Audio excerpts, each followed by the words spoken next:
السلام علیکم ورحمۃ اللہ وبرکاتہ۔ آپ دیکھ رہے ہیں اسلامک وظائف اکیڈمی یوٹیوب چینل۔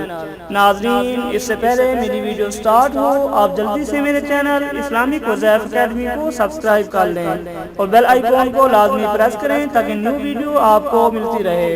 ناظرین، آج کی ویڈیو کا موضوع ہے کہ کوئی قیدی ناحق ہو اور اس کو رہائی نہ مل رہی ہو تو یہ وظیفہ کریں، انشاءاللہ رہائی نصیب ہوگی۔ تو آج کا وظیفہ اس طرح ہے، اگر کوئی ناحق قید ہو گیا ہو تو اس کی روزانہ تلاوت سے، یعنی سورۃ الانفال کی تلاوت سے وہ اللہ تعالیٰ کے فضل و کرم سے رہا ہو جائے گا۔ نیز اس کا پڑھنے والا ہمیشہ کامیاب رہے، عزت حاصل ہو، دشمنوں پر ہیبت داری ہو۔ اگر کسی شخص کو ظالم حاکم یا عدالت میں جانا پڑے اور پریشان ہو تو اس کو چاہیے کہ سورۃ الانفال لکھے اور موم جمع کر کے گلے میں ڈالے یا دائیں بازو پر باندھیں۔ انشاءاللہ تعالی حاکم اس کے ساتھ نرمی سے پیش آئے گا۔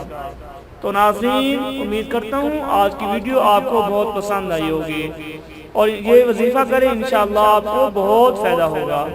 آپ کو میری یہ ویڈیو اچھی لگی ہو تو اسے دوستوں میں شیئر کیجئے اور میری اس ویڈیو کو کمنٹس بھی کیجئے اور میری اس ویڈیو کو لائک بھی کیجئے، اور مزید میری اچھی ویڈیو کو دیکھنے کے لیے میرے چینل اسلامک وظائف اکیڈمی کو سبسکرائب کیجئے۔ السلام علیکم ورحمۃ اللہ وبرکاتہ۔